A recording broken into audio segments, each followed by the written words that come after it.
म्हणजे फसवणुकीची 2 वर्ष आहेत.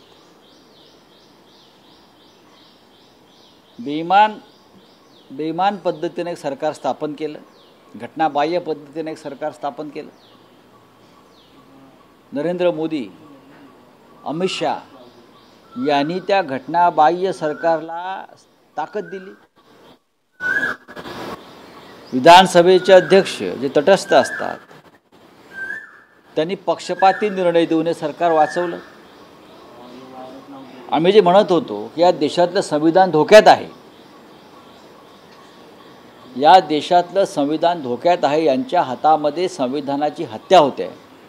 नरेंद्र मोदी, अमित शाह, देवेंद्र फडणवीस, राहुल नार्वेकर याचं ज्वलंत उदाहरण म्हणजे महाराष्ट्रातील सरकार. राज्यपालांनी अत्यंत घटनाबाह्य पद्धतीनं बहुमत चाचणी घेण्याचे फरमान सोडलं.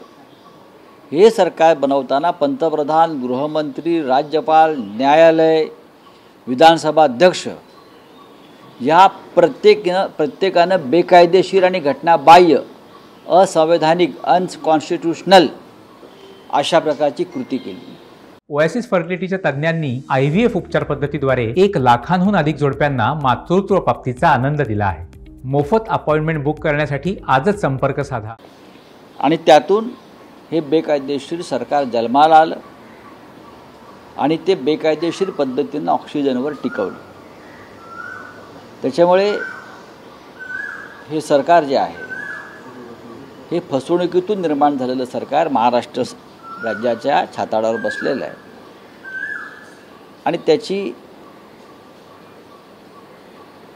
त्याचं आता हे आहे आयुष्य हे अजून 2 किंवा 3 महिन्याचं आहे. लोकसभा निवडणुकीमध्ये या सरकारला लोकांनी लाथाडलं, नाकारलं आणि विधानसभा निवडणुकीतसुद्धा या सरकारचा दारुण पराभव होईल. आता त्यांचं म्हणणं आहे की आम्ही उठाव केलेला आहे, त्यामुळे हा शिवसेना खरा पक्ष आमचाच आहे, असं देखील त्यांचं म्हणणं. असं आहे की मिंधे काय म्हणतात त्याच्यावरती जग चालत नाही. कसला उठाव त्यांचा? चोरांचा उठाव, दरोडेखोरांचा उठाव.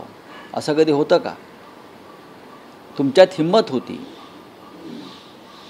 तर तुम्ही स्वतःचा पक्ष स्थापन करून स्वतःच्या चिन्हावर निवडणुका लढायला हव्या होत्या. लोकसभा निवडणुकीत मिंध्यांनी जिथे जिथे ते उभे राहिले तिथे लाखो मतं विकत घेण्याचा प्रयत्न केला. हेलिकॉप्टरमधून कसे पैसे उतरत होते आपण पाहिलं आहे. मिंधे मुख्यमंत्री अनेक मतदारसंघात 4-4 दिवस जाऊन हॉटेलच्या रूममध्ये बसून कसे पैसे वाटत होते हे आपण पाहिलं आहे. त्याच्यामुळे उठाव कसला? हा पैशांचा उठाव होता आणि हा बेईमानीचा उठाव होता. अनेक सवलती त्यांनी दिल्या आहेत अधिवेशनामध्ये, महिला असतील या बघा, सरकारी जनतेच्या पैशानं लोकांना भुलवण्याचा आणि मतं विकत घेण्याचा प्रयत्न आहे. लोकसभा निवडणुकीमध्ये थेट लोकांना, मतदारांपर्यंत पैसे पोचवून मतं विकत घ्यायचा प्रयत्न केला. या विधानसभा निवडणुकीआधी जनतेच्या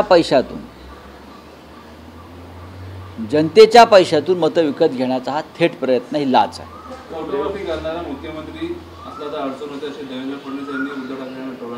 काय म्हटलं? फोटोग्राफर असणारा मुख्यमंत्री असला की अडचण होते महाराष्ट्रासाठी, असं देखील देवेंद्र फडणवीस. उत्तम फोटोग्राफर असला की महाराष्ट्राचं चित्र उत्तम काढलं जातं आणि त्याने ते चित्र काढलेलं आहे आणि ते चित्र इतकं विदारक आहे महाराष्ट्राचं आणि म्हणून लोकसभेत तुमचा पराभव झाला. त्याच्यामुळे त्यांना अडचण होणारच. देवेंद्र फडणवीस हे आता महाराष्ट्राच्या राजकारणात दखलपात्र राहिलेले नाहीत, इतकंच मी सांगू शकतो. सर, कल जयंत पाटिल ने कहा बजट सेशन के ऊपर कि चदर फटी इसलिए खैरात फटी, उसे वो तो है ना, वो तो है. जनता का पैसा है, स्टेट का पैसा है.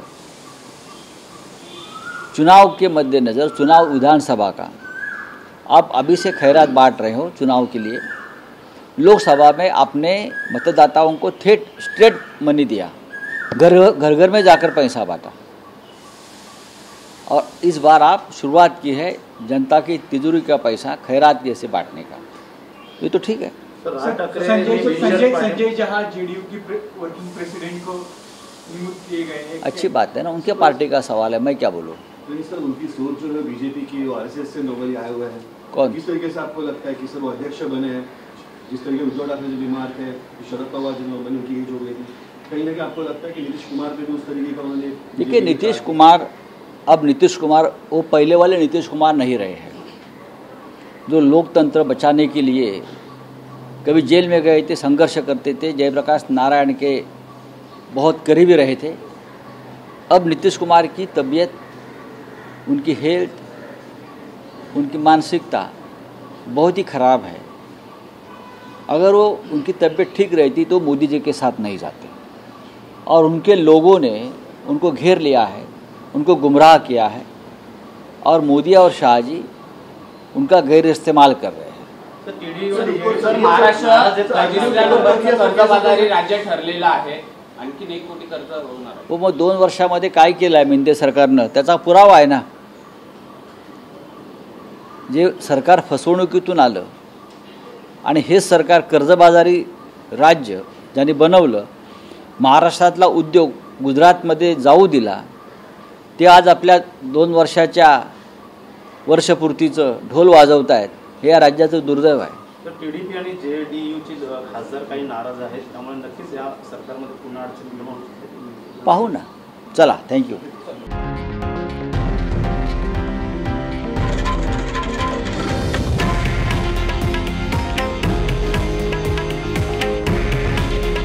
हे आहे देशातील नंबर 1 न्यूज नेटवर्क आणि आपण पाहत आहात TV9 मराठी। काळजी तुमची, हित महाराष्ट्राचं।